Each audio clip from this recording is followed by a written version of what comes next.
Bismillahirrahmanirrahim. Assalamualaikum warahmatullahi wabarakatuh. Saya Jamal bin Adnan, pelajar OUM bagi semester September 2020 untuk subjek EBTM 3103 pengurusan projek. Konflik dalam pengurusan projek.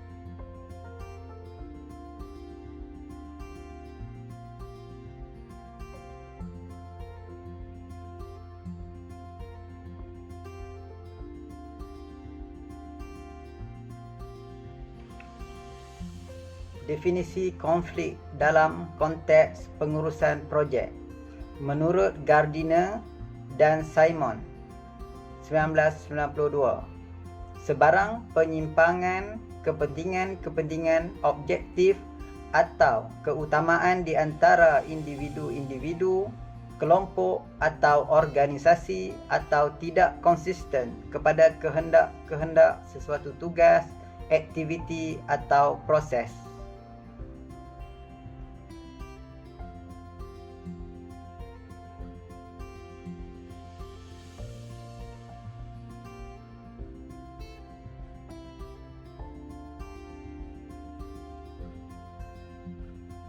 Konflik dalam projek pembinaan. Projek pembinaan banyak bergantung kepada keperluan kepelbagaian maklumat termasuk lukisan-lukisan terperinci dan gambar-gambar, analisis kos, laporan bajet, carta-carta, analisis risiko, dokumen-dokumen kontrak dan jadual perancangan. Semua pihak yang terlibat dalam projek menyumbang kepada pencapaian pembentukan keputusan dan kemajuan fizikal projek. Konflik dalam projek pembinaan berlaku disebabkan pertelagahan wujud apabila tidak serasi dalam aktiviti atau tidak setuju terhadap fakta, kaedah, matlamat dan nilai.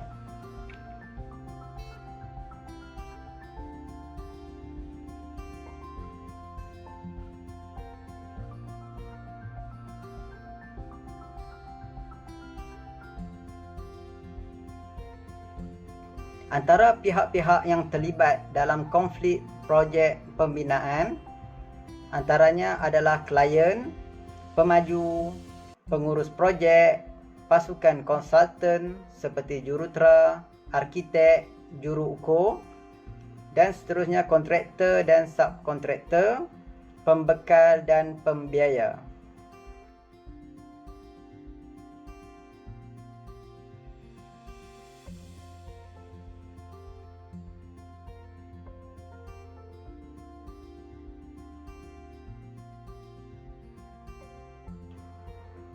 Bila wujudnya konflik dalam projek pembinaan? Konflik boleh wujud dari seawal projek iaitu dari ringkasan konsep projek hingga kepada reka bentuk yang boleh diterima dan terus menerus semasa tempoh projek berjalan sehinggalah ia selesai.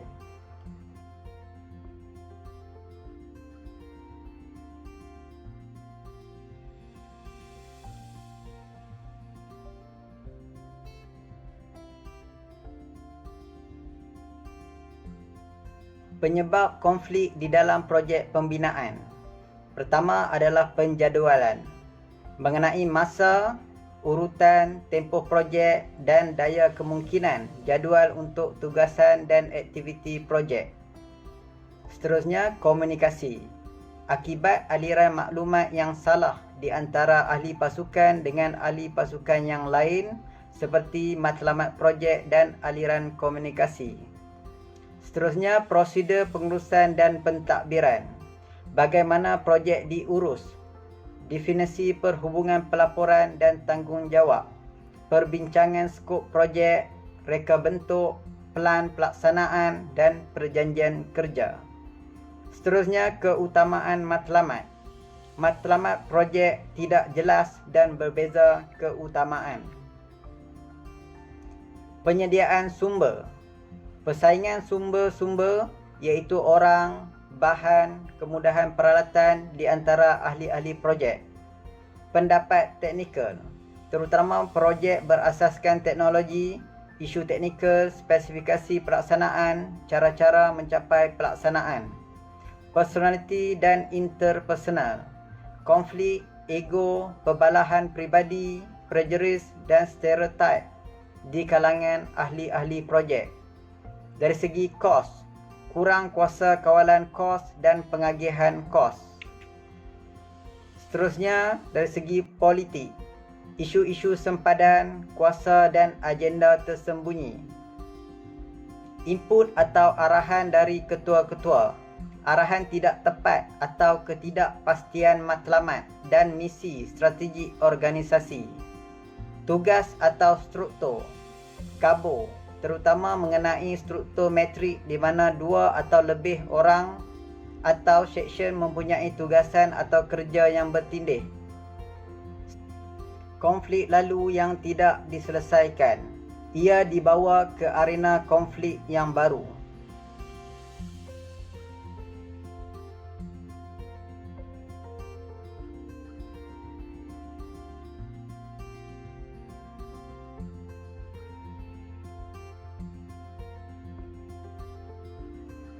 Teknik pengurusan konflik dalam pasukan pembinaan. Menyelesaikan konflik menurut kaedah penyelesaian masalah. Ini memerlukan komunikasi minima dan terbuka. Pihak-pihak terlibat pula perlu bersedia menyelesaikan isu-isu berkaitan. Merujuk konflik kepada pihak berkuasa atasan. Mengelakkan konflik situasi melibatkan antara masalah personal, iaitu masalah peribadi. Menukarkan orang-orang yang terlibat di dalam konflik. Seterusnya, teknik pengurusan konflik di dalam pasukan pembinaan. Persediaan awal. Mengenal pasti pihak-pihak yang terlibat. Mengenal pasti skop dan bentuk keterlibatan mereka. Mengenal pasti bentuk dan keperluan komunikasi di antara mereka. Mengenal pasti halangan atau masalah sedia ada yang timbul di antara mereka. Mengenal pasti ketua yang diberi kuasa dalam membuat keputusan jika wujud apa-apa konflik kelak. Mengenal pasti cara atau alternatif, cara atau kaedah penyelesaian yang terbaik. Menyedia plan tindakan. Menyediakan dokumen rasmi tugas dan skop tugas ahli pasukan projek masing-masing. Memberi pemahaman kepada ahli pasukan dan pihak-pihak yang terlibat.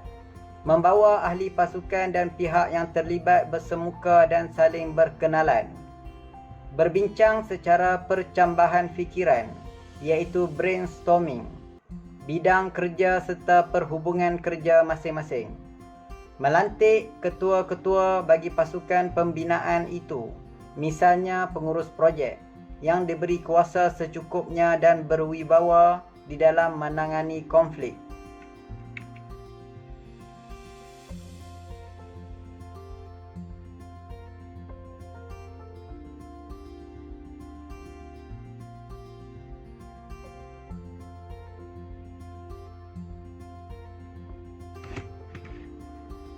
Kesimpulan, secara ringkasnya, pengurusan konflik adalah sangat penting. Konflik boleh timbul semenjak dari awal hingga ke akhir projek. Tahap besar kecilnya juga berbeza. Begitu juga pihak-pihak yang terlibat mesti menyelesaikan sesuatu konflik sebelum ia memberi kesan buruk kepada sesuatu projek. Pengurus projek perlu memainkan peranan penting dalam membantu ahli pasukan memahami konflik dan kehadirannya serta teknik untuk mengurus konflik dengan berkesan. Sekian, terima kasih.